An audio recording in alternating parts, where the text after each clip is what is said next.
Lorsqu'un homme est trop disponible, sa valeur ne dépasse pas celle des petits sachets de cacahuètes qui se vendent à 2 € au coin de la rue. Oui, vous m'avez bien entendu.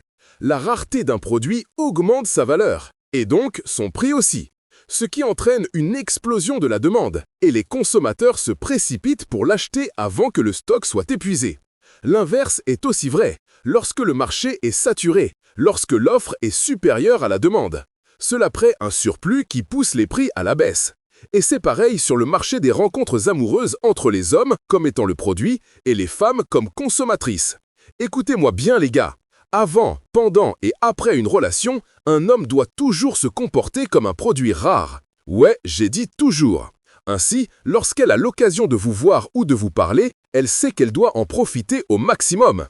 Elle sait qu'elle doit faire bon usage du temps qu'elle passe avec vous. Où que vous soyez, dans le métro, au magasin, dans le parc ou en boîte de nuit, lorsque vous l'abordez, elle doit vous voir comme une opportunité à saisir. Une opportunité qu'elle ne souhaiterait pas louper. C'est la chance de sa vie.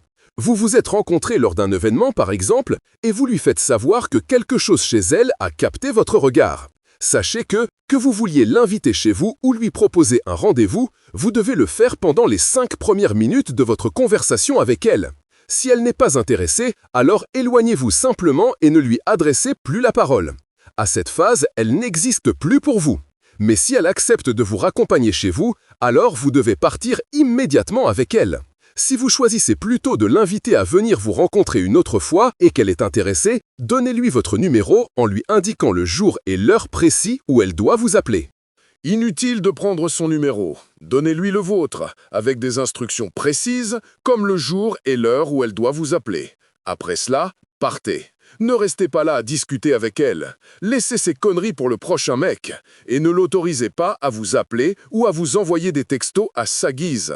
Elle peut faire tout cela avec l'autre mec.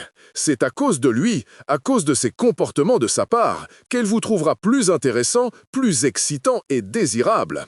Parce que l'autre, lui, est trop disponible. Elle peut le joindre quand elle le souhaite. Il est trop facile d'accès. Sa valeur est la même que celle des petits sachets de cacahuètes qui se vendent à 2 € au coin de la rue. Écoutez les mecs, contrairement à ce que la société vous a appris, ne soyez pas là pour elle quand elle a besoin de vous. Ne faites pas d'elle votre responsabilité, à moins qu'elle soit votre épouse. Ne soyez pas disponible, ne lui soyez pas facile d'accès. Elle a besoin que vous lui donniez un peu d'attention, ça vous le savez déjà. Alors, elle doit la gagner. Elle en aura droit un petit peu, à condition qu'elle vous donne ce que vous voulez aussi. Et ne lui en donnez jamais assez. Laisse-la y goûter seulement. Soyez rare. Elle devra se battre pour votre temps et votre attention. N'oublie pas que la difficulté à obtenir un produit ou sa non-disponibilité crée un sentiment d'urgence chez le consommateur. Cela le pousse à acheter plus agressivement pour se procurer le produit avant qu'il ne soit en rupture de stock. Le prix et la valeur du produit augmentent, et les gens sont même prêts à payer plus cher pour l'avoir. Alors, ne facilite pas la tâche aux femmes. Soyez comme le produit pour lequel elle serait prête à tout. Si une femme veut avoir, elle devra mettre le prix fort, c'est-à-dire qu'elle devra se battre pour vous. Je m'appelle Isno Jean-François, aimez la vidéo, commentez et abonnez-vous. À plus. Hey! Avant de partir, abonnez-vous sur notre chaîne YouTube Masculinité et Leadership.